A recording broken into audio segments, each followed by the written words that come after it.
All right, in this next section, we're going to be talking about $1 million mistakes by family offices. Most of these mistakes could also easily be made by private investors, or if you're on the investment management side, there may be mistakes that you're making as well there.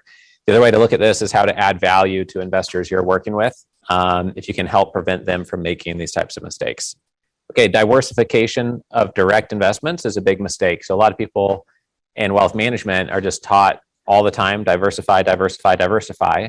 We're going to go over in a few minutes how direct investments is different than wealth management, which is different than managing your own operating business. Those are three different things that need to be managed and treated differently. And it's good to have diversification overall in your portfolio. I'm definitely a proponent for that. When it comes to direct investments, typically you want to have a different type of diversification. We're going to get into what's appropriate potentially for you, or different ways of thinking about that in a couple minutes here. But lots of family offices think, oh, we're getting diversification by investing in a whole bunch of angel investments or startups. And they're all high risk investments because they haven't been around long enough to know, oh, you could invest directly instead of investing in something that's in the stock market, but you can invest in a company that has 5 million a year in profits or 10 million EBITDA, or something that has collateral behind it and gives you a good interest rate return each year of 10%, et cetera. And a lot of newly liquid families don't realize that. And they think they're getting diversification when they're really just getting worse and worse at conducting their direct investments. You should be trusting a wealth advisor to get you mass diversification. And then usually you're running an operating business or two or three, or a platform of operating businesses. And then direct investments, maybe an in-between where you might use independent sponsors, go to direct to some deals. We always encourage people to do that in the area that they know best, that they have a outsized skill set in, or distribution abilities or insights to protect their investments. And if you go out and you make investments into senior care facilities and mobile apps and self-storage facilities and biotech companies, it's going to be very hard, even if you made your money in one of those areas, to be good at direct investment in all those areas.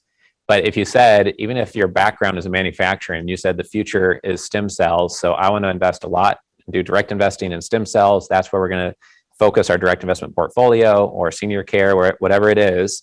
Even if you didn't make your money in that area, if you went to 5 conferences a year and read the industry magazines and looked at 50 deals a year in stem cells, within a year or two, you'd be able to at least separate the really bad apples from the average apples and start to move up that learning curve. But with direct investments, where you're trying to take more control on what investments you pick and choose, you have to not diversify in this area, or you're trying to move up 9 different learning curves. And there's so much to learn just about one industry, that you should leave the diversification game to the professionals, and usually focus your direct investments on 1 or 2 areas where you know how to protect the downside, you know how to propel the upside, or at least you're moving up that learning curve of that industry in a more focused way. So this is something that is a big mistake of a lot of family offices, and they just go too deep into direct investments when they could have gotten the same type of average returns from a professional and in liquid assets, perhaps. Investing immediately with no set strategy is common for most everyone who sells their company for 5, 10, 20, 50 million plus, or goes public.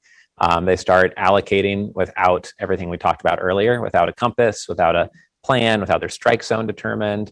And it's a very expensive mistake. We've seen clients blow $5 and $10 million very quickly from a 100 million plus exit by not having these plans in place. And they took 35 years to build that wealth.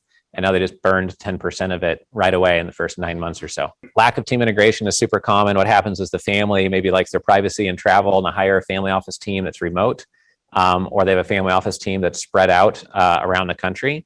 And somebody will be tasked with a project, like go find some franchise businesses that we could buy, or go find some medical spas we could acquire. And they go off and they're working on that for several months. And meanwhile, the principal has moved on, almost forgot about the project, or they've changed their mind on it. That happens more often than you'd think in the family office space, and then all their work was wasted. So keeping in communication and keeping KPIs and kind of a rhythm to the team like you would in a company is important. Soon after becoming liquid, overspending as a percentage of their net worth is often common.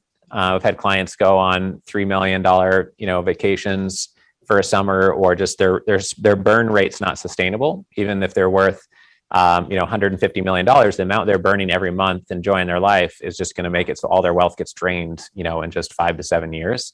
And if you don't have someone watching that or counting that, then okay, maybe you want to go have your fun for 1 year to celebrate and go around the world doing everything you ever dreamed of. but you can't be doing that forever. You'll burn through all the money you got. Similar to how most people that win the lottery are worth less 7 years later. Most people who are professional athletes are bankrupt and have no money 7 years after they're done playing. People that come into a lot of money very quickly and didn't build up wealth over time don't learn how to not lose more than you get, or don't learn how to be a good steward of their own wealth. And so that's what happens sometimes. An example of that is a $20 million residence. Many times when someone has a liquidity event, they said, oh, we're going to get that dream house now. It's going to be our forever house. It's going to be everything we ever wanted.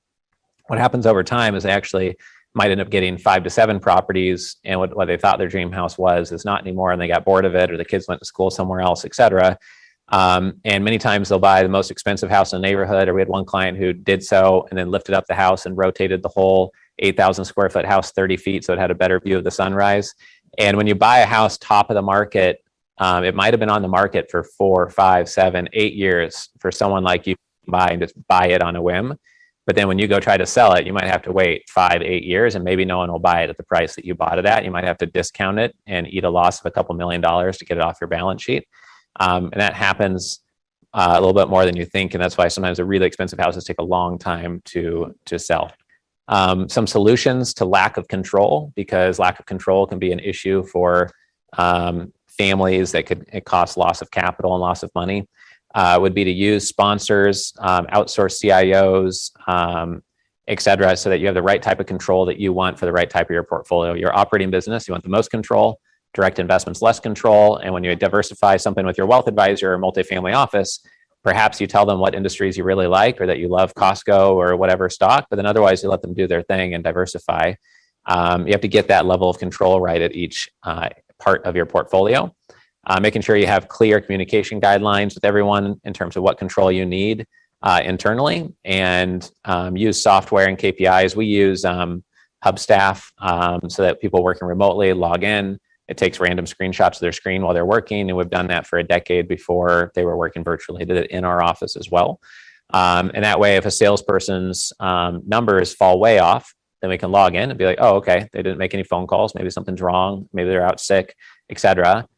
But if their email history shows no sent emails and there's no phone calls made, and Hubstaff was show they're on eBay and Facebook all day, then it becomes more clear what's going on, right? So just kind of we don't have time to check it really, but if there's an issue with performance or someone showing up, then we can zero in and look and get transparency instantly versus just not wondering what someone's doing virtually. And while running a family office, that can really be helpful.